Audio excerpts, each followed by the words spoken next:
All right. And we're live. Hey, everybody, welcome to the Multiverse Show, episode 130. Greatest show on Monday. See you guys for turning out. We have a lot of cool stuff we got to talk about today. We're going to be kind of action-packed, so to speak. We are going to push the E3 prediction video out a little further because we just have way too much to talk about even now. So we got a lot we got to cover. First, we got to do our introductions. First off, we have Lord of the Storm, Mr. Fame Entertainment. Yo, what's going on, people? A little bit under the weather, but I'm here for the greatest show on a Monday. And yeah, buddy. All right, and we have the Caesar of Cinema, Mr. James Wilson. As I look over this world and all that is in it, I wonder, is the thing that really breaks us up a television program? It might be. All right, and we have the Pound of the Piedmont, Mr. Samuel Tolbert. Hey everybody, welcome back. It is going to be a fiery episode. That's all I can say. Words will be spoken. All right, I'm Anchorman V2. Thank you guys for tuning in. We got a lot of cool things we got to talk about today. First off on the docket, non-spoilery version of Game of Thrones. Give us your quick 30 seconds. Fame, I know you watching, dude. What we got? What do you think? You said non-spoiler? Non-spoiler. We're doing spoilers at the end. 30 seconds. It's going to be quick. What happened is what you should have seen what happened a long time ago. Keep it that simple. We've heard, blood and fire forever. So, all right. Can't be shocked now. Yeah, I gotta say, it should have been obvious. Yeah. So some of this stuff should have been pretty straightforward. Fire and blood. That's all I can say. Yeah,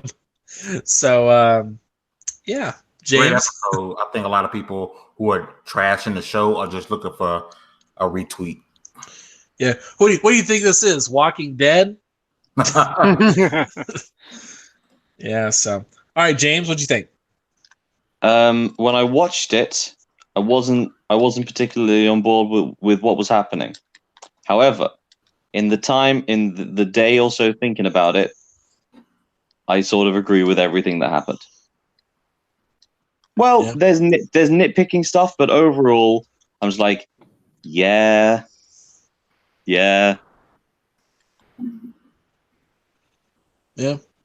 me. I just there's just so much to go into. Like looking at it though, like they hinted at a lot of this stuff coming. Like this isn't just completely out of nowhere. They didn't hint at anything. They explicitly said for 7 straight years. Like, yeah. Well, I mean, it's not like this is completely out of the ordinary. Like we knew some of this stuff was going to happen, but anyway, Sam. My spoiler free. Do not confuse being upset at what is happening with somehow thinking that makes the episode bad. The episode was fantastic. It was also terrible to behold. Right. Okay. Here's the thing. We all agree. This is mental. I was convinced one of us wouldn't like it. We all like it. Amazing. I thought we were going to disagree. That's incredible. I really did. Yeah. But that's all I can say without going into spoilers. It really is. Mm-hmm. Yeah, I mean, there's not much else you can say right now. Not really. So, we'll get into that at the end of the show. As you guys know, we do spoilers at the end of the show. We will discuss those when we get to those. But yeah, so I kind of want to pivot into some of our gaming topics for the evening because there's just a lot of stuff to unpack. So Rage 2 is coming out tonight, and this is Bethesda's game. But there's been a little bit of I don't want to say controversy because this isn't really controversy. This is just complaining, I guess. I don't know what else to call it. I mean, it's just been kind of all over the place. So the part I'm looking. Yeah. Are you saying that people are complaining about a video game on the internet? I know it's just bizarre, isn't it? It just doesn't happen nowadays. Like I have no idea, man. I don't know why. I just don't know. But yeah, so this started happening about last week, I want to say, when we started seeing this pop up more. So there was a article that Paul Tassi from Forbes wrote. It was like what was it? Rage 2 is coming out in 4 days and nobody knows or nobody cares. And so Paul Tassi tweets it out. And so the Rage Twitter account responds officially says, "Who are you?" Just people started getting mad. It was really funny because I honestly don't know if whoever's running the Twitter account actually knew who Paul Tassi was or not. But either way, he pissed off so many people. I saw Jason Schreier respond to it like this utter disrespect for the journalists. It's like, oh my god, chill out. Just for tweeting, who is this? You could say people are raging about this. God. I'm not even sorry. Yeah. Not even close to being sorry about that. Yeah, and what was it? I saw another thing this morning, people complaining about the mutants in Rage. And they said, oh, they have furrowed brows and cleft palates and other stuff. So, I mean, this is offensive. It's like they're mutants. Where was the outrage for Fallout 4? I'm just like, wow. I don't know. I don't know what to tell you. I just don't. It's been really weird to watch how people get upset about the smallest stuff. But that's what I don't want to call this controversy because it's not controversy. It's just complaining. But you guys see any of the rest of this, or am I the only one? No, I've seen it. It's stupid whinging and whining. It's dumb. Yeah, I haven't seen much of the Rage stuff. My only knowledge of the Rage thing is I think it's either Gun Barrel Town. I think it's just got a place with loads of references to wrestling that I quite enjoy. I just like how the fact that they're using it as advertisement. That's beautiful. I mean, hey, Rockstar did work for GTA. I think this type of advertisement is great. I think kind of goes along the line with stuff how Ryan Reynolds did with the whole Pikachu thing. He faked the leap. I like this type of advertisement. I think it's fun. I think using a type of clip and using it for your own good, that's beautiful. Yeah. So I mean, this is where we're in now. Like you got to do what you can to get attention. Like unfortunately, this is how it is. I mean, hey, free advertisement. Yeah, if people are talking about it, it gets them noticed, which is really funny because it defeated the entire purpose of Paul Tassi's article, which is like nobody's talking about Rage 2. I guess it's a failure. Not everybody's talking about it as a result because of that. But yeah, I just found that interesting. I think that's what I add because I say this is more of a thing because this is coming out. And I do think that the kind of person that would write an article titled Rage 2 is coming out and no one seems to care. That strikes me as the kind of person that wishes people would be talking about Rage 2. Mm-hmm. Like, if you're impassioned enough to write that kind of article, either you really want to play Rage or your editor who told you to write that article really wants to play it. So the purpose of this was to raise the profile of this game, and it's done that. So well done. Fair play to Paul Tassi. Yeah, true. But yeah. Who's picking up Rage 2? I'm going to grab it, but I'm not grabbing it until after I get back from E3. I'm just too busy to really dive into any other game before I get back. I was going to cop it off of Steam, off of CD Keys. I said Steam. CD Keys for like $40. But something tells me I'm going to get it for cheaper in like a week. So I'm going to wait a week. I'm not going to do it to spite you, Ivan. Well, I pre-ordered this months ago, so I don't give a damn. You're right. There's just very, very quickly. There's I don't know if it's a character, but there's an actor in the UK called Danny Dyer, who if you don't know about Danny Dyer, and I completely understand, America has no idea who this man is. He's an unofficial national treasure. He's sort of like Stephen Fry, if Stephen Fry didn't care about what anyone said about him at any time, and not incredibly intelligent. And he's done some voice work for Rage, and it's just, as a British person, whenever I hear Danny Dyer's voice in this game, it makes me very happy. There we go. That's it. I will put up in the chat, and I'll get someone to post it from the Multiverse Twitter accounts. You can experience the brilliance that is Danny. Nice. So, all right. Well, I'm gonna play Rage 2, and I'm gonna have fun, and I don't care what anybody else has to say about it. So that's how gaming's supposed to be. We tend to forget that, though. So, all right. Moving on to other topics of the evening. I also want to talk about Sea of Thieves for a minute. So, Sea of Thieves has had the 1-year anniversary update, which has finally come out. I've been playing it. I don't think the rest of you guys have played it at all yet. But Man, I told you to send me an invite. I got to download it on my laptop now. You've never sent me an invite. Dude, I gotta tell you, man, it is a completely different game. Like, it's bizarre. Like, I genuinely believe if this game came out last year in this state, 80 plus, like 85 and over Metacritic. Like, it's great. It's I'll find out when you send me an invite.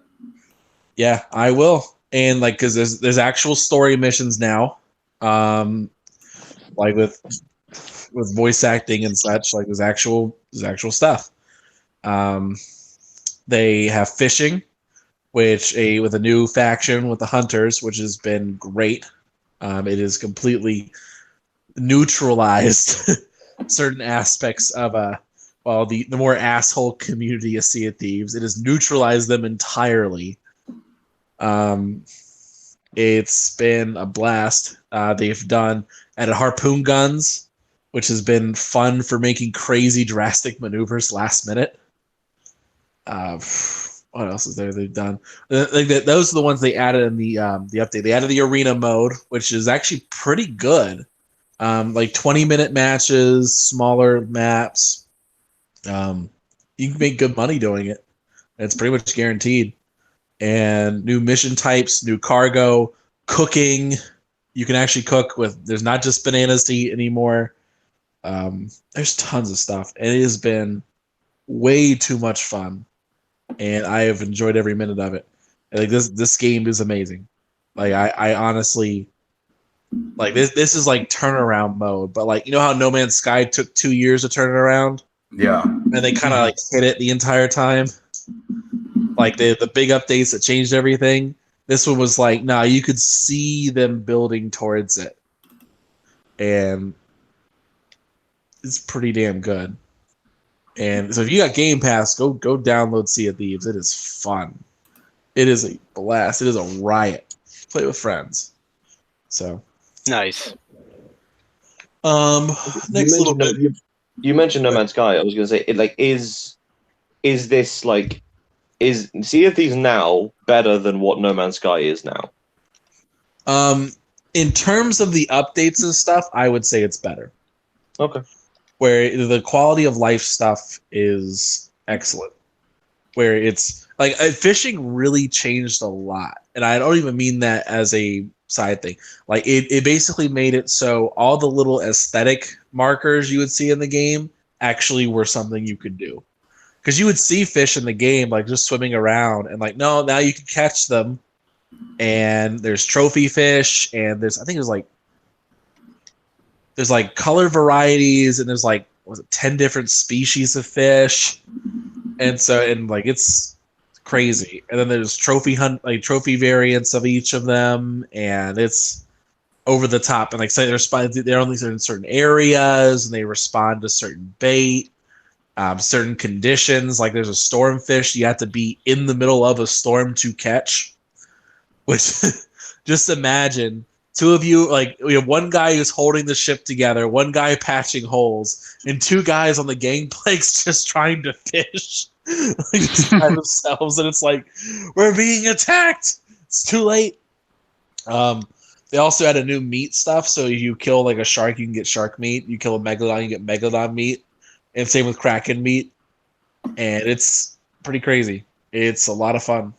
And they make it enjoyable to kill things, and it feels satisfying. Nice. So, That's what's up.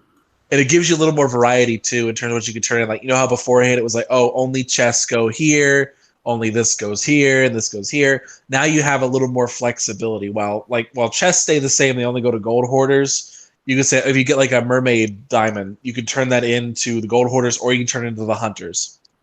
And you can choose where you want the money to come from, and you can choose where you rank up, which is fun, and it's pretty good. And like the story missions are more involved than I thought they would be, and like it's pretty wide variety of what you're gonna do.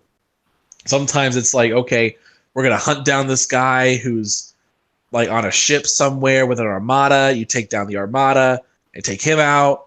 Or like, okay, we found a secret chamber in this one place. We're trying to get the shroud breaker so we can go beyond the fog to the golden shores and other stuff like that. It's a lot of fun. It's a blast, and I am dying to get back on there. But anyway, so anything else about Sea of Thieves before we move on from here? Because I understand most of you guys haven't played it, so I didn't. Not really, except I do want to play it. I want to dive in. Everything I've heard sounds great. Well, you shouldn't dive in. You should stay on the boat. Well, no, you just dive in and then you get out, breathe, dive in again. I see. Fair enough. Yeah. Yeah. If I had an Xbox, I definitely would have got Sea of Thieves by now. Well, I would have got Game Pass, so I would have it. Yeah. Well, you have a PC, you can play it too. So there you go. I don't have a PC. Oh, Fame, hook the man up. With what?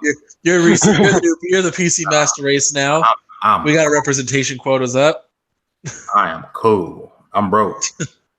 Yeah, Mr. Fame, home owner. Bro, you have no idea. Broke man. Yeah, that's me. All right. So, next little bit. So, brief little spoilery thing for those of you that care still.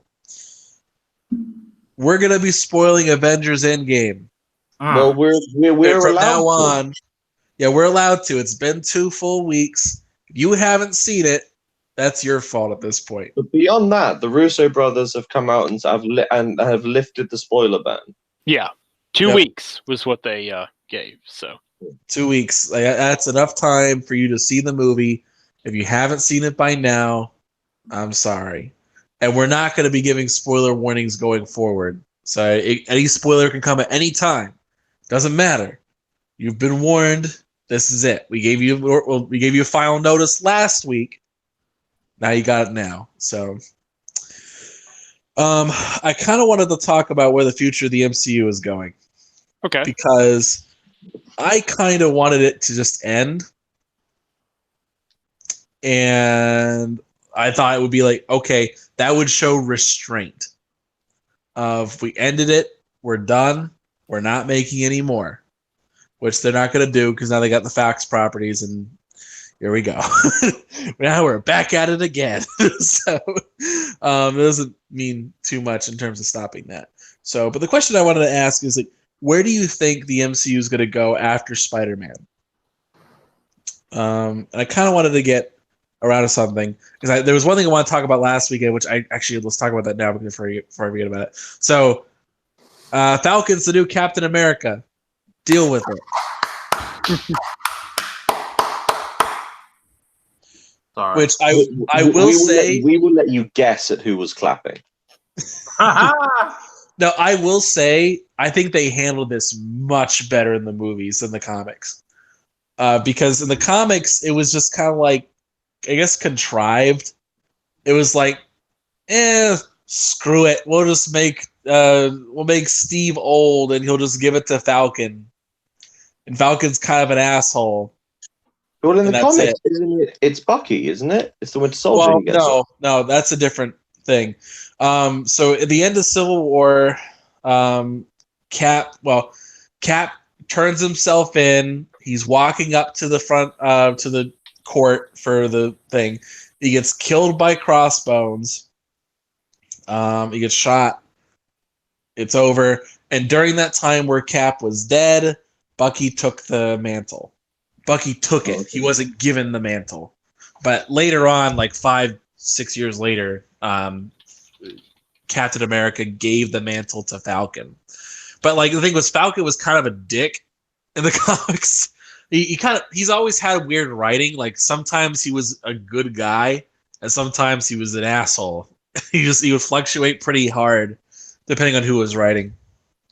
But this was interesting. Like I think the movie handled it way better. Like Sam felt like the right pick to be Captain America, and I love this one. And he's confirmed he's going to be that in the future.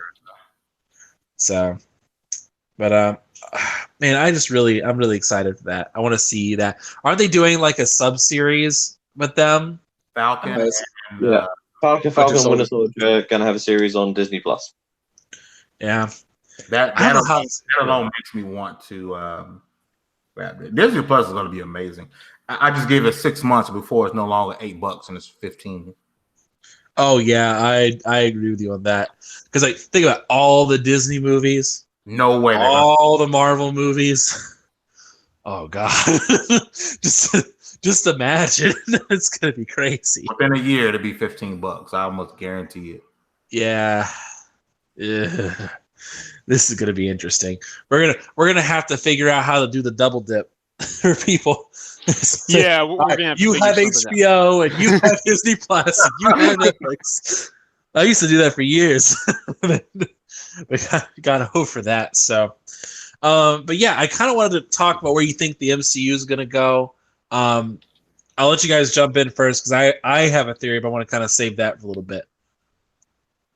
I'll let you guys go because I can't really call it. I think the first 3 phases were made up of a lot of known characters for a lot of people who don't really follow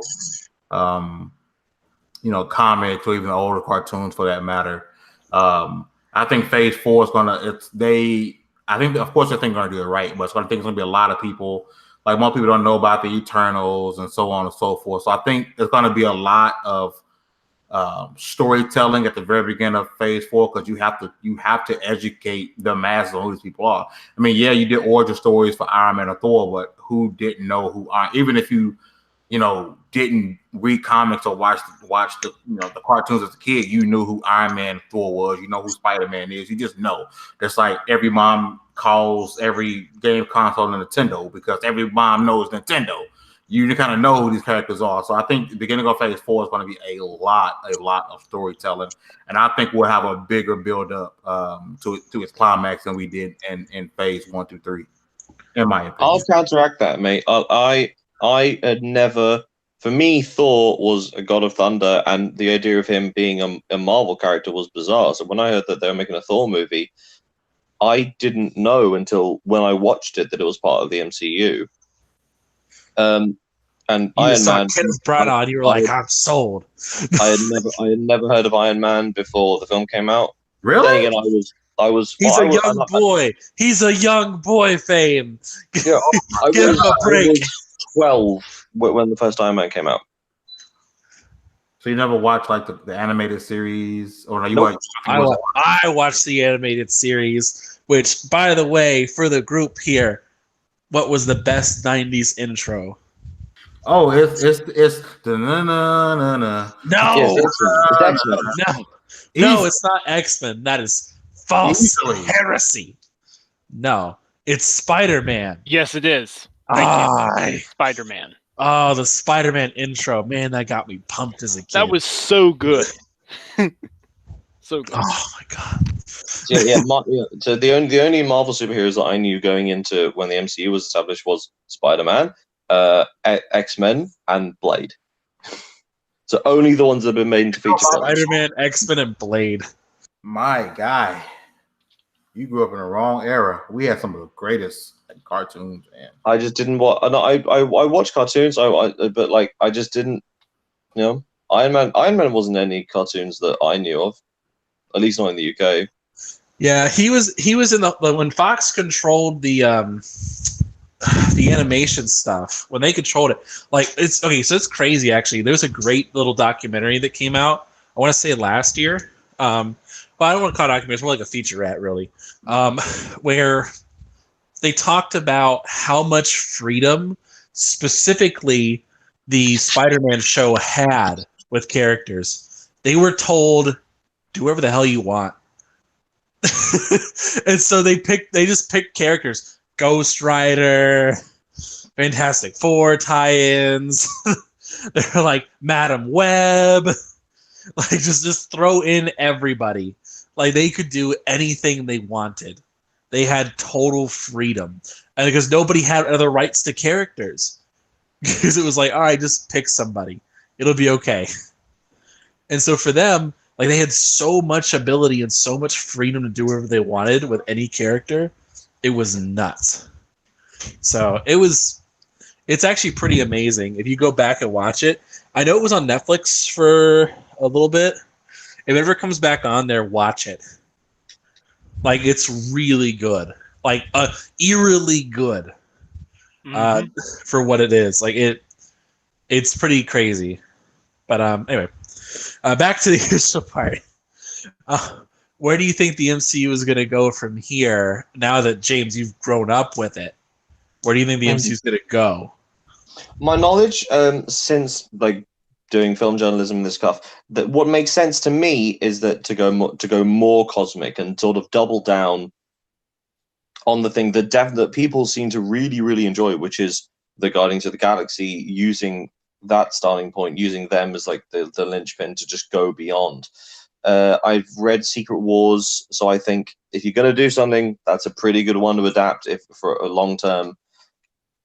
Everyone seems to be saying Galactus as like the next big bad. It makes sense. Like, you know, if you're going to have someone who's trying to go for someone as powerful as Thanos, I don't want to get into the argument of who's more powerful, Thanos or Galactus. Well, it's not even about that. Galactus is even a lesser threat than Thanos was in this. Like it'd be like going backwards. It would be. I know, but like you and then there's the Eternals, which I'm not even going to pretend I know anything about. I know nothing about the Eternals. Other than Angelina Jolie is in that movie. Like that is my knowledge of that film. Yeah. But I know that they're trying to bring in Shang-Chi, who again know nothing about. But I don't know how he can tie into. No. So I do think that the leader of the whole thing, now that Captain America and Iron Man are gone, is going to be Doctor Strange. Agreed. Doc Strange is probably going to be the de facto, like, let's get this together guy. But I will. What was I going to say? Shang-Chi is an interesting character, sort of. Okay, so there's this. All right, more history lesson. So in the comics age, back in the late 70s, they were trying to do. They were trying to cash in on certain trends. One of the trends in particular being, kung fu movies and blaxploitation films. Mm-hmm. And so, for example, you had heroes for hire that were born out of that. Iron Fist and Luke Cage. That's what they're trying to be. So it's not. That's what it was. Shang-Chi was one of those kinds of characters. He was created to cash in on the kung fu market. So there's that. But they've since given him depth. He's not just really shallow like he was originally. But anyway, that's a sub thing for later. Do you mind if I give my take quickly? Go right ahead.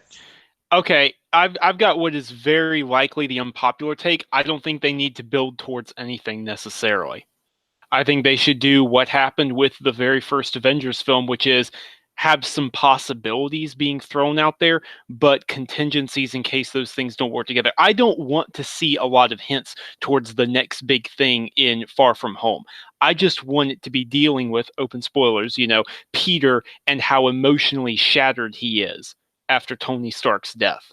Well, And that is what this film will be, because hang on just a minute, James. But Sorry. I want that for the next couple of films as well. I want that for the next Black Panther, the next Doctor Strange. It needs to be just about Baron Mordo. And yeah, you can have a cosmic otherworldly threat or whatever, but I don't want them to build towards anything else. I want to appreciate the fallout as it is. Does that make sense at all? Or? Yeah. I get what you mean. Yeah. Like, give me some time to appreciate Endgame. Give me some time to appreciate, Tony's sacrifice and Cap's retirement and what those guys did. And you don't have to take it slow. I recognize that they can't put the brakes on and just not do any films at all for a couple of years. They can't do that. No way. So take it slow for a little while is what I'd appreciate, honestly. See, I think they need to scale down a little bit. Mm-hmm.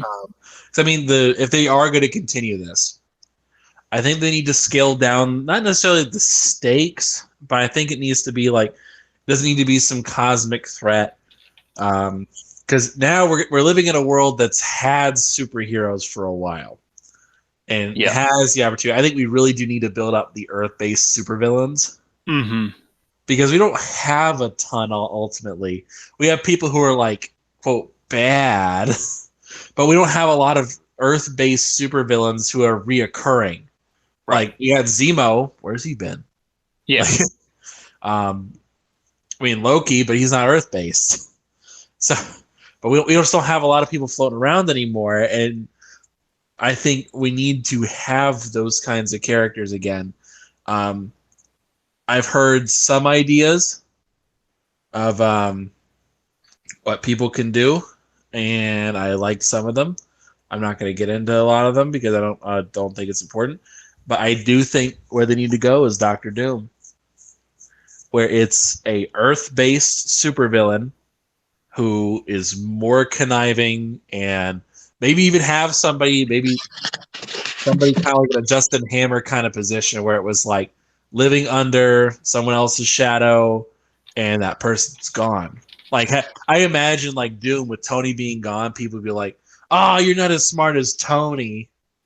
It's like, I'm smarter than Tony. But like, it may be slowly, you could build up to him, but it doesn't have to be this thing. You don't have to hint at what the plan is. It doesn't have to be Infinity Stones. It just be like, Doom's pulling strings. Doom's in the background. You have no clue what route he's going to go for it in, but that's what I would do. But I mean, there's other ideas like Kang the Conqueror and other stuff for villains. I guess this kind of falls into another question too. Who do you think is the face of the MCU now that Tony's dead? If there is a face of the MCU, it's Spidey.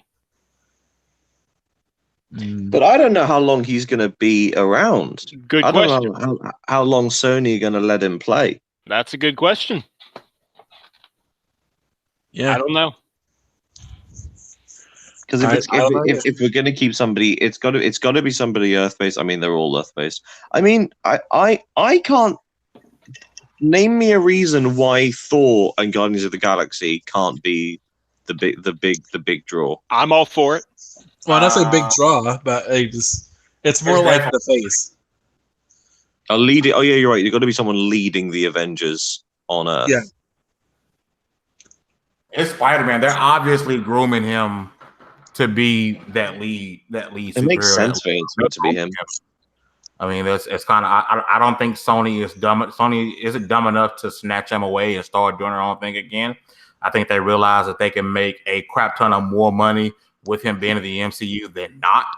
I just definitely think Spider-Man takes him out on moving forward, and I'm happy to hear Iron Man and Anchor admit that Iron Man was the fucking GOAT. I did not say he was the GOAT. Was the face, the GOAT. Doesn't mean you're the GOAT.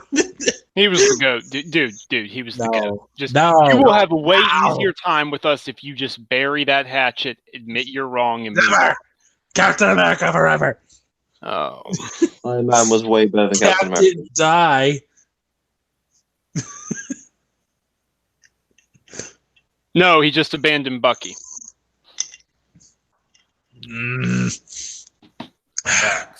Look, can we agree? Okay, can we do this? Tony is the GOAT, but Captain has America's ass.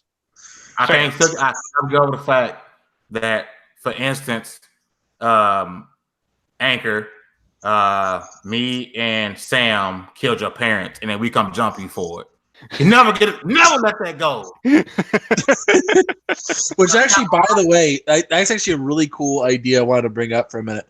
So a lot of people were saying, well, why couldn't Cap lift Thor's hammer earlier?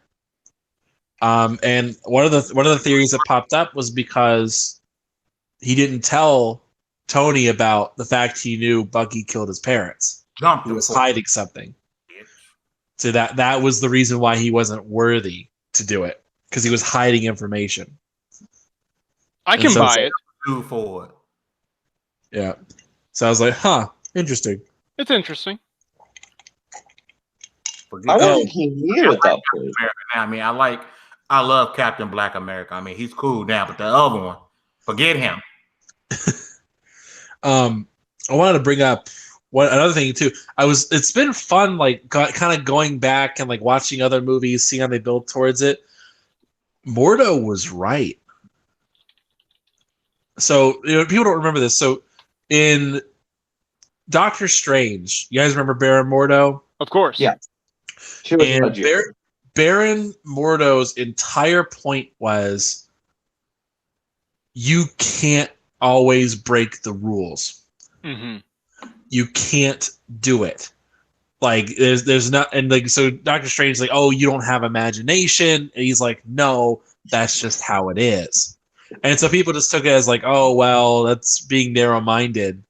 But literally, Strange in Endgame was like, there's only one play, one option. We're in the Endgame now, where it's like you can't always win. You can't always save everybody's life. So Mordo beat him in the long game, which I'm also really pissed Mordo didn't show up in Endgame.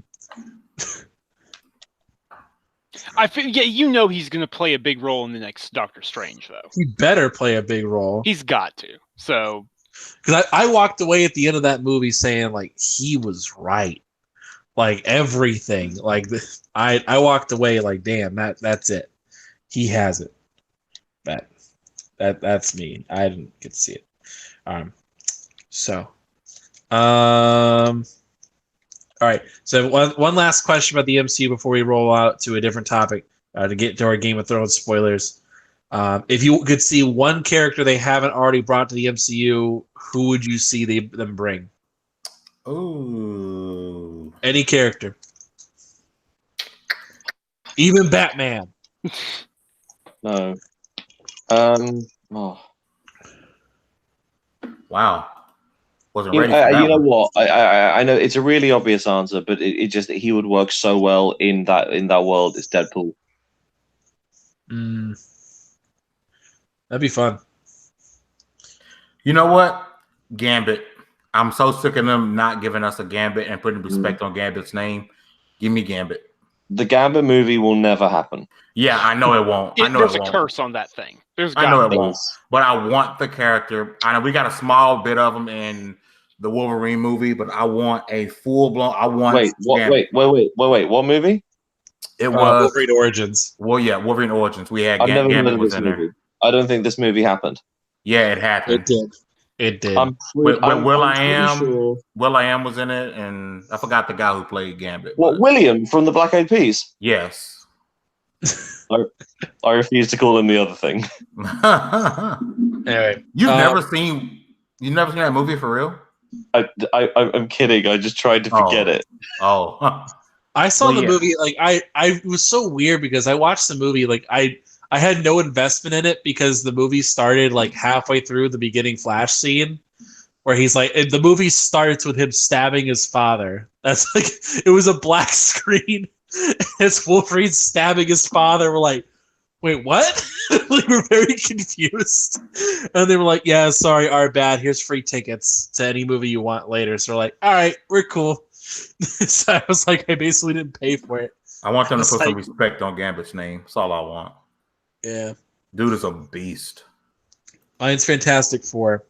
I need Fantastic Four in here. We probably need just a good Fantastic Four movie. I mean, they butchered that franchise. How crazy would it be as a fun little Easter egg? So when Fantastic Four was brought back, because Fantastic Four in the comics got shelved because they weren't able to be used in the movie, so they were brought back. And one of the things that happened was that one of the Fantastic Four members dies, and it's Johnny.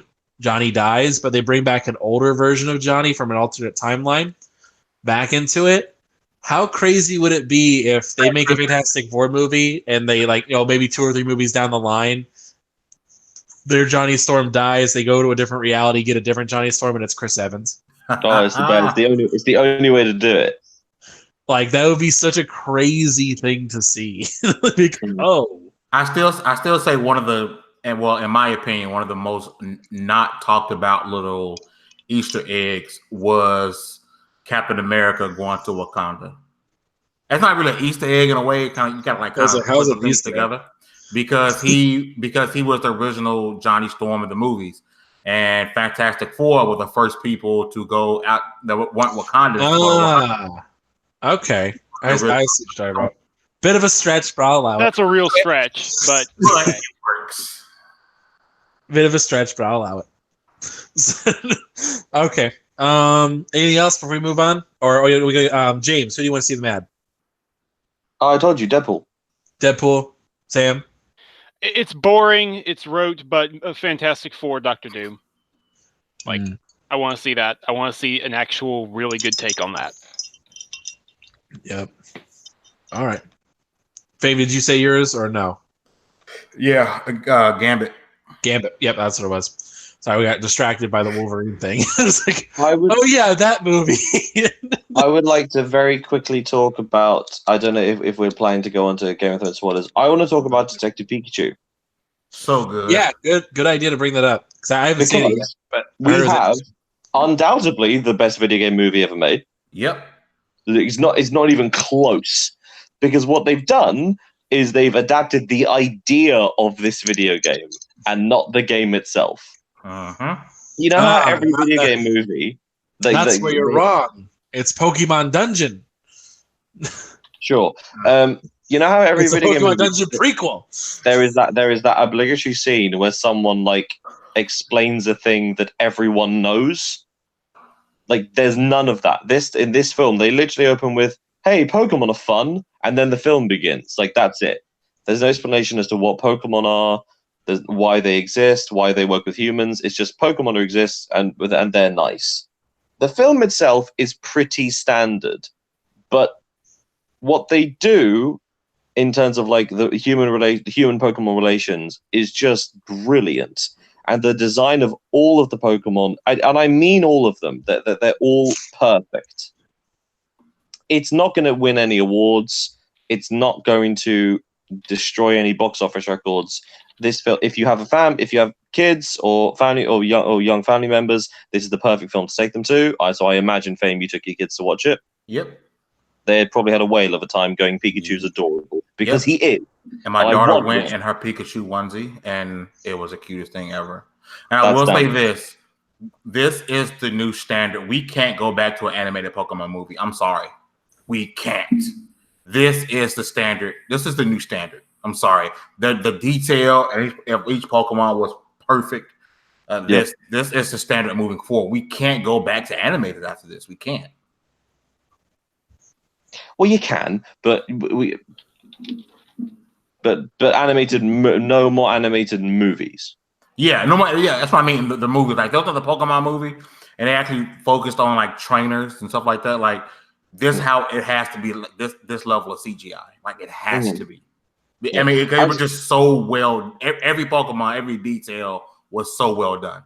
Yeah, I would have loved to have been in the room when they had to sit down and go, okay, which of the Pokemon are furry and which one is scaly and which one is rubbery? We need to decide.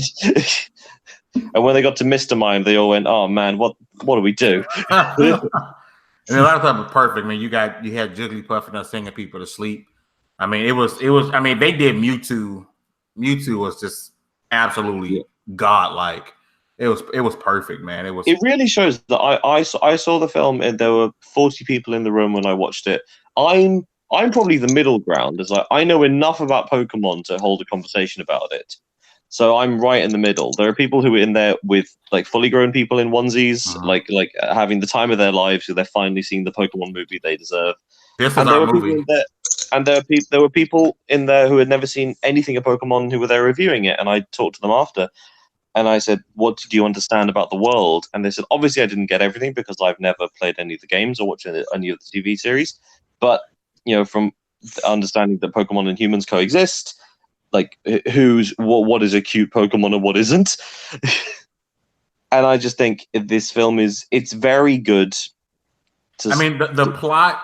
I think they masked a lot of issues with the plot. With the Ryan Reynolds being hilarious. The world being so pretty, Pokemon being so perfect. If they come in, anyone with a fully functioning brain could kind of see what was happening before you even get halfway through the film. You're kind of like, oh, okay. I mean, to any film that has a PG rating, that can be said for, and that is not a bad thing. No, it's not a bad thing.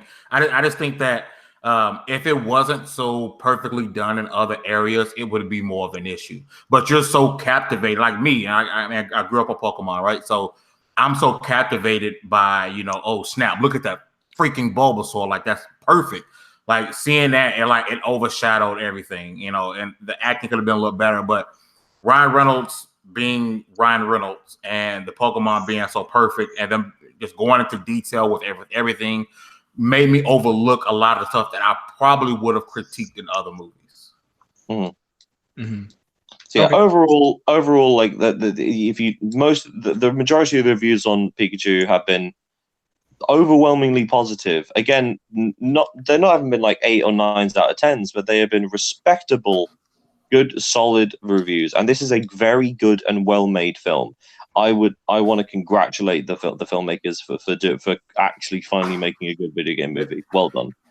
They did a great job. All right, so it's that time for Game of Thrones. Yep, so, it's time. Give everybody a couple seconds to clear out. Thank you guys for tuning in as watching the show, episode 130 of the Multiverse Show, greatest show on Mondays. So time to clear out if you don't want to hear spoilers about Game of Thrones, but I have a feeling no one's gonna leave because everybody wants to hear about Game of Thrones spoilers because this episode was pretty nuts. So, who do we give the honors of doing the first spoiler today? Fame. First spoiler of the evening. We've had plenty of time for everybody to leave. What's the first spoiler? I guess because I kind of touched on it earlier. What we all knew was coming and finally came. Dany lost her shit and became what most people kind of knew she was turning into. We all kind of said, Varys looking out from heaven saying, "I fucking told y'all."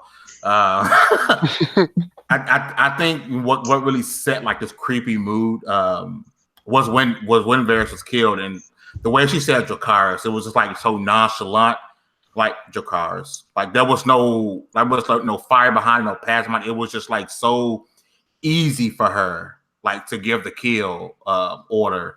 And at that point, I was like, yeah, this episode's going to end with her just. It's going to be in a bloodbath, and that's what happened. It was what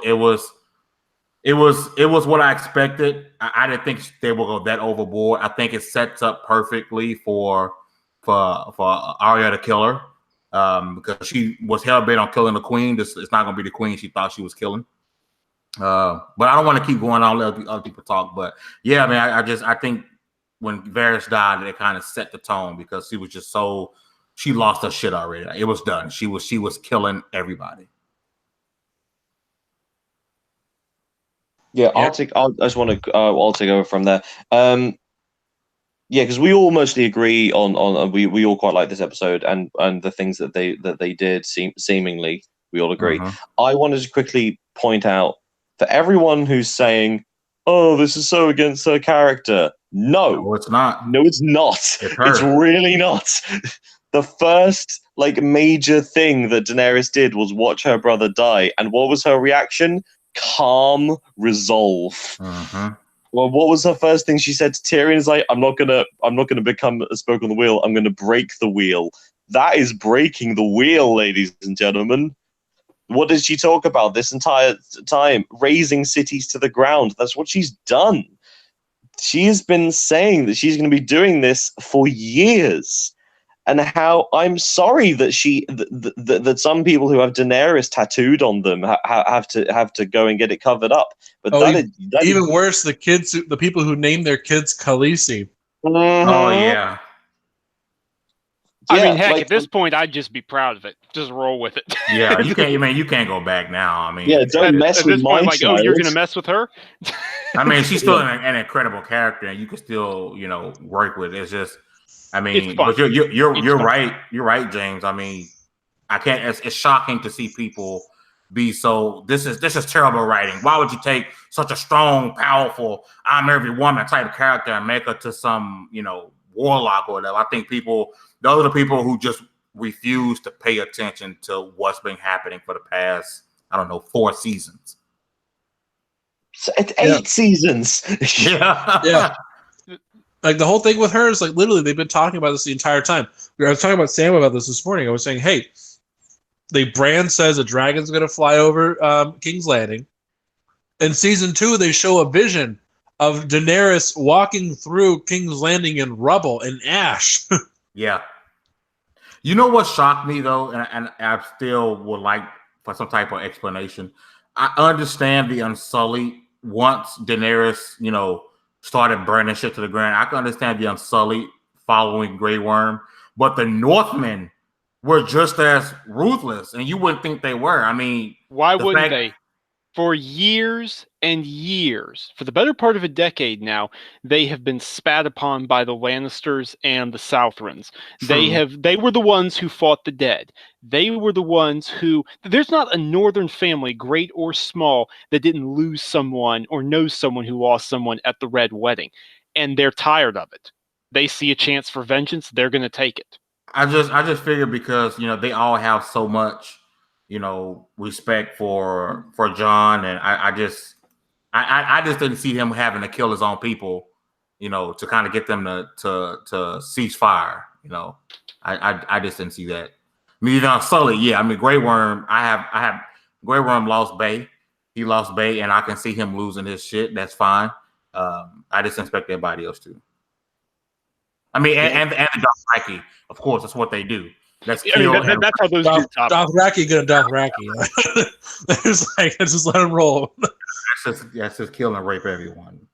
I will say of all the characters who you could say, oh, they didn't get what they deserved in a good way. I am annoyed that Clegane Bowl was as anticlimactic as it was. No, that was good, dude. That was great. Really? It was a slugfest. Now, I will say that I would have liked a fairer fight. I think it ended the dude was already dead. So the ending's great. The spear out of the thing is brilliant. But I just think I wanted another Mountain Viper fight. With the King's Landing with the Red Keep crumbling around them as they're inching each other away, and then the Hound realizing that the only way to properly do this is to take himself down, and that's when that's when he charges at him. I would have liked a fairer fight, but that is a personal thing. The only thing that I would say that my original thought was being upset, but now that I think about it, it makes a lot more sense. I've been wanting to see Cersei be set on fire forever, right? But then a lot of people have said was oh, she died from rocks. But when you step back and think about it, she died by the one thing she did everything to keep. it symbolizes her entire world just crashing down on her. So it's kind of in a poetic type of way. It kind of makes sense. Like she died by the one thing she destroyed everything to keep. By the way, speaking of destroying everything to keep, you notice whenever Daenerys is blowing up stuff, all of a sudden those dragon fire or the green bursts were showing up. I thought they used them all. No, they only detonated the majority of the caches under Deceptive Baelor, but there were other caches spread all throughout the city. I think that's a combination of stuff that Ares II just had never removed from King's Landing, and also like maybe Cersei had actually planned some stuff to maybe to give some bad PR. My theory. That's what I was thinking. I was thinking like, okay, like assuming worst case scenario, Cersei, it loses the throne and all the people are like, okay, yeah, Daenerys, she could ignite them and just cause chaos. And people would think, oh my God, they're still attacking us. I mean, Daenerys already did that, but assuming they would normally attack them, you'd be like, oh my God, like we're being attacked. And so it would create that negative PR aspect, or literally if I can't have it, nobody can. Okay, so we should probably talk about the turn, the titular bells, as the episode is called. So we should talk about the moment when Daenerys decided to burn them all. Yeah, when she decided it wasn't enough. The thing is, it's sort of a horrific reverse Dayenu, if that makes any sense. Anyone who's been to a Passover Seder, I'm sorry for butchering that reference. What? Okay, so I'm not going to give the backstory. The point is, it was a ton of things. Daenerys' coin did not flip mad side up immediately, nor did it flip good side up. It landed on its side. But the directors are trying to say it was spontaneous. That's just pissing me off. They're not. Trying to force feed us to say, "Oh no, this was a spread of moment type." It wasn't. Yeah. That's not what I'm saying, and that's not what the director said. It was something where this built up over the course of a number of seasons. The director's explicit statement, and I agree with them, was that if any number of a ton of different things hadn't happened, she probably wouldn't have been pushed to this point. But ever since she came here, she has lost the respect of the people because it's not a populace that adores her anymore. She lost that. She lost Viserion. She lost Rhaegal. She lost Barristan. She lost Jorah. She lost the loyalty of Varys. Tyrion has made innumerable mistakes. I feel like every single time he's planned something, correct me if I'm wrong, but nothing has gone right. Am I wrong? Nothing he's done has ever worked out the way that he wants. He has been way out of his element because he's not a strategist. He's a politician. That's the problem. And so as a result, every time she's granted mercy, every time she's done the right thing, she's had people to temper her and to quell her rage and to convince her, no, this is the right thing. But she's lost something. There's, at this point, nothing holding her back. There's no one to hold her hand. There's no one to tap her on the shoulder. All she has is Drogon. It made all too much terrifying sense. And doubling down on this, like the times that she has disregarded the advice of people who should know better, in quotes, it's worked out amazingly well for her. Like basically the stealing of the Unsullied to create her private army, the burning of Vaes Dothrak to get all the Dothraki on her side. Yep. Her one victory against the destruction of the Lannister Tarly army was when she ignored Tyrion and she ignored Jon and she brought Drogon in addition to the Dothraki. Okay, so she is a conqueror through and through that has been tempered by people who are trying to make her a Westerosi. I think I'm sorry. Unless I'm reading this wrong, and I really hope I'm reading this wrong. I know I saw earlier the Verge Powder article when DB Wise and all of us was saying that the Daenerys' big decision was completely spontaneous. Like the bells were they planted a seed, but the bells were actually set her off. The writers are saying it for her character, it was spontaneous. I'm That not goes making this against up. the 30-minute documentary they released today. So until I see it and I can line it up with something, I'll have to disregard. I'm about to send it to you. And from my memory of the episode, it was fair enough. The bells are something it contributes to what she's saying, but the way that the shot is structured, it's her. Then it cuts to her looking at the red key, The hell was Yeah. that? and I think it's her just going, "I'm gonna burn it down." Hmm. I don't. Of course, I don't agree with the way that she burnt innocents, because that is a goddamn war crime, and there is no coming back from that. And I think she knows that. I think she had decided in her head, probably before time, because it doesn't seem like that's the kind of decision you make. You make a spur of the moment decision. Hmm.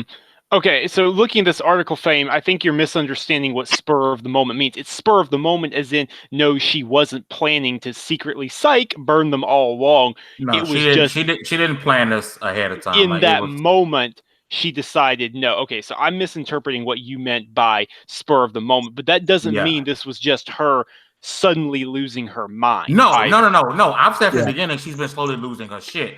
I'm Yeah. saying based on the writers, what they're saying is the character didn't just decide to go in that way, burning shit up. It was a spontaneous move of the character at the moment. Yeah, But now I've I been saying get. since the Yeah, beginning, now the I get. spoiler, I've been saying she's been going crazy since the beginning. But I'm just saying for that particular move, the writers are saying that she did it spontaneously. Like, there was no plan to ever go and burn the city up. It was at that moment she made that decision. The Like, best thing that could I think have she was happened. weighing the options. I think she was weighing the options about it for a while. Like, they've been talking about it. Like, she's like, I want to burn everything down. I want to stop it. And they're like, no, don't do it. Like, think of the innocence. And like, that was like, the plan was, okay, yeah, we'll spare them. But she's like, nah, we're going back to my original plan. Screw it. I mean, the thing is, the best thing that could have possibly happened in hindsight is if at the beginning of season 7, she had listened to Olenna Tyrell's advice and just burned down the Red Keep. Just the Red Keep with all 3 dragons. That would have been the best case scenario in hindsight. But it's a shame. And shout out to Emilia Clarke for some fantastic acting. I mean, what an incredible actress. What she did there in that moment, she was on, the dragon mount at a green screen. No props, no images, no other actors or actresses, no reference. Like, she had to do that all on her own. And that's incredible to me. It really is. If there's one thing I can say that I am disappointed about, and it's not angry because I don't disagree with it enough to be angry. I'm disappointed, though, is Jaime's decision. I really thought he was going back to kill Cersei. Yeah. I don't know. I thought it was Arya for a little while. I was like, oh boy. I was gonna say if Arya it's just gonna be Cersei. Yeah, I was She'll saying if kill Arya Daenerys. kills Cersei, like, okay, there's a bit OP right here. Like, just like, okay, we get it. Like, you're a badass, but you killed the Night King and Cersei. She'll We get just need the Daenerys. Arya for all our problems. She'll get Daenerys because Jon won't do. I think Jon, he's too much like his uncle. Yeah. He's too honorable for his own good. Yeah, he's too much like his uncle. Way too much. All right. So, question for the group here, because we're gonna wrap things up a little bit. Oh wait! Before we get into like these stuff, I just want to quickly. I mean, the shouting out of the technical crew on Game of Thrones, like, it's everyone in the world does it. It's the one thing that everyone can agree on, is that this show is put together better than any show in television history. And again, like, Miguel Sapochnik has done the biggest episodes of Game of Thrones history. Did the Battle of Winterfell, did Blackwater, did Battle of the Bastards, amongst others. He knocked it out of the park once again by, like, evoking a combination of Vietnam imagery and also 9/11 imagery, of having Arya in the smoke-filled city just wandering about dazed, and the carpet bombing. I think choosing to shoot this episode from the perspective of the people on the ground was brilliant. So, like, because we see, like, sweeping shots of the dragon flying majestically, and we go, that's awesome. But if we just see like it fly over for a split second and then followed by a flash of flame, it's terrifying. So yeah. But you couldn't let John pet Ghost. Tisk. Well, that's a different director. So I'm not talking about David Nutter.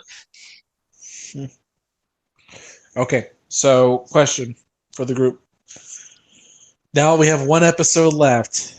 How do you think they're going to end this thing? Arya kills Daenerys. Jon becomes king. Let's set that up too easily. All right, here we go. Here's me. It's James time. I do think I think I is done with killing. I think or at least killing major people. I think somebody like Sansa with poison or something like that, something sneaky will you kill think the Daenerys. show is long enough for her to realistically get to King's Landing and have time to have Daenerys trust her to poison her? Oh, this show has we got 80 minutes left. Hey, this show has goddamn jetpacks. Like, I'm convinced at this point. Something sneaky. I didn't say specific, but something like Sansa poisoning Daenerys. Something like that. Echoing a purple wedding scenario, for example. But no, and then like Daenerys dies. Everyone goes, "Jon, you are the rightful king of this throne," and he destroys it. He finds a way to destroy it and announces like the new parliament or something, where a king of every of each of the 7 kingdoms, and do a round table King Arthur sort of situation. I think Emilia kind of let us know she dies next Sunday. When they asked her, when she was asked how do you feel the show ended, like the way it ended, the look on her face, she was like, I think she lets her know she gets her throat cut next Sunday.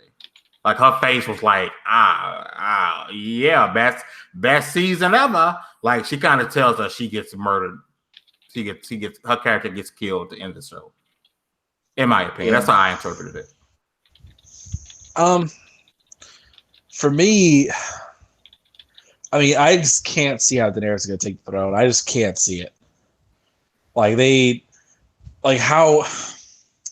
See, this is the other thing too. This is the part that I don't think anybody's really talking about. Is Daenerys already ruined Jon's claim to the throne?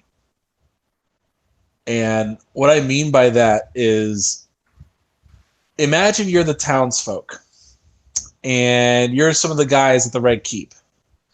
You didn't bother anybody. You're just doing your job. You're just baking your bread, hitting the iron with the old blacksmith. But you're just doing your job, not bothering anybody. But the thing about it, though, is that you've been trained and conditioned to tell how bad Targaryens are, how crazy they are. And you see, oh yeah, Baratheons were pretty cool. I mean, it wasn't great, but it wasn't bad either. We weren't dying in the streets. And then the Lannisters took over. So it's like, it isn't too good. Not been fun. These blonde-haired kids are kind of crazy. And to you see the Lannisters as, okay, this is not great. Not doing too hot. But then you see this crazy white-haired girl flying on a dragon, bust everything up. You're like, oh, wow, that's pretty scary. I haven't seen dragons ever. I've just been taught my entire life they were extinct and terrifying, and here they are in real life. Oh, my God. And you're just kind of like, all right, I don't know what to do from here. What do I do with my life? And she goes in, scorches up half your family, and you're like, Targaryens really are that bad. We learned the Lannisters are pretty bad. Targaryens pretty bad. So where do we go from here? And to them, if you were to find out Jon, it's like, oh, Jon, he'll take over. You say, wait. What's his claim to the throne? Targaryen? Hold up now. We fool me once, shame on you. Fool me twice, shame on me. Fool me 3 times. I'm not taking that chance with 3 Targaryens.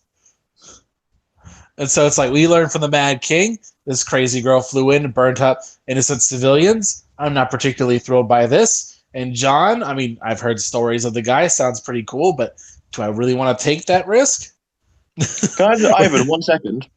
Yeah, Is this person John Mulaney? maybe. It sounds like John Mulaney. This sounds like your impression of John Mulaney.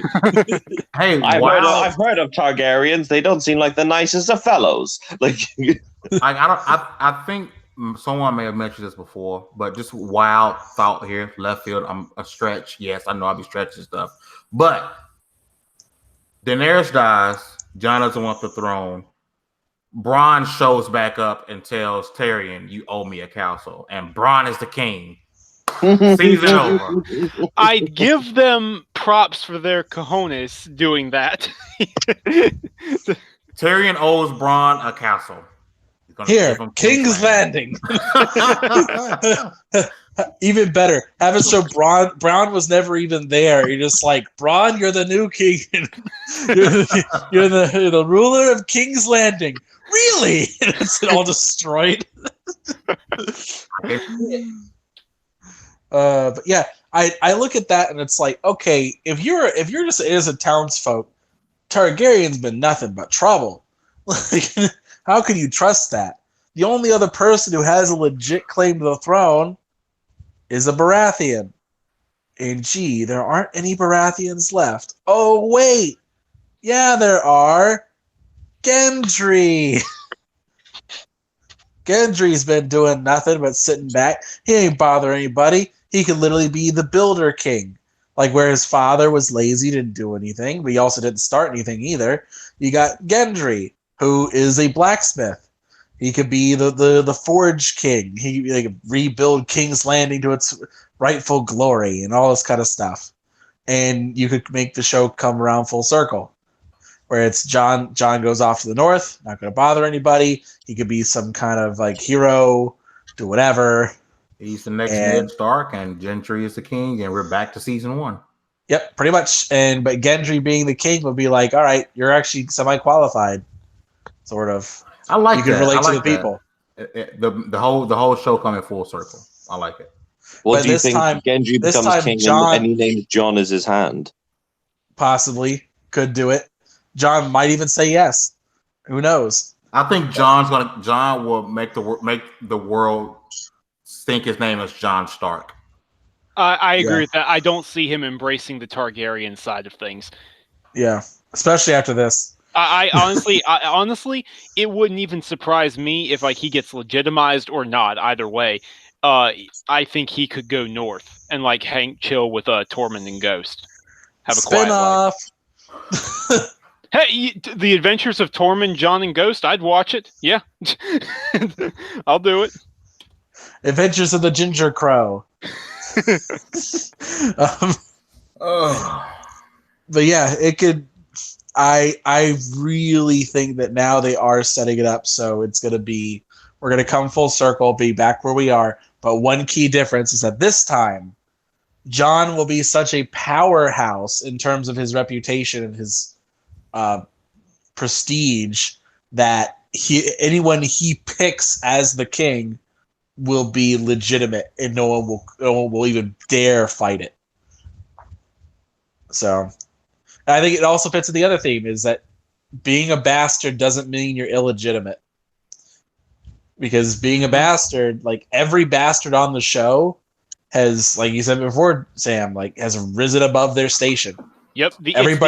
It's the cripples, the bastards, the broken things, the illegitimates. They're the ones who have inherited their families. Yeah, and especially like not even just bastards, but yeah, like there's people like everybody at the wall. Mm-hmm. Like you had, like look at Sam. Sam is a perfect example where he was disowned by his family, and now he's the last one alive. But yeah, for Sam, but at the same time, he's the first person to kill a White Walker. He's done more than most of them have ever done. So it's a big deal. So I think it's going to come full circle. The only other option of it, I think, is they could go a dark route and have Daenerys take the throne. It'd be like power corrupts absolutely. Let that be the theme. I mean, that would be a bold ending. That'd be a very grim, dark ending to end on. But it's not impossible. it's not impossible the way things have gone. They did say that the ending would be bleak, didn't they? Well, they said bittersweet. Ah, Bittersweet has different meanings to different people. Yeah. yeah. So, all right, we should wrap things up as it is. You guys know, Fame had dip. So, all right, we'll do our outros. That was Fame Entertainment who just left. You find him at Fame ENT2K on Twitter, Xbox, PlayStation, and all the rest of it. Sam? Yeah, so you can find me on Twitter at Samuel Tolbert. That's Tolbert. Come talk to me about Game of Thrones. Come talk to me about gaming. E3 is almost here. Game of Thrones is almost over. Will the books ever come out? Probably not, but come talk to me. Hit me up. And you can find everything I write on tickgamesnetwork.com. And James? Yep, come get me on the tweets at James_S Wilson. I am James Sterling Wilson. Again, I'll happily talk about Game of Thrones. Talk to me about iZombie. Final season of iZombie is airing at the moment, and it's not disappointing anybody because barely anybody watches this show, and I cry. Yes, that's good. See you around. All right, and I'm Anchorman V2. Find me in pretty much everywhere the same username. Thank you guys for tuning in to the greatest show on Mondays. We're going to be wrapping things up here over the next few weeks for our summer break, as we do every year. So it's be like the 2 weeks after E3 will be the last day that we do it. So, all right, guys, thank you guys for tuning in. The greatest show on Mondays, and we are out of here.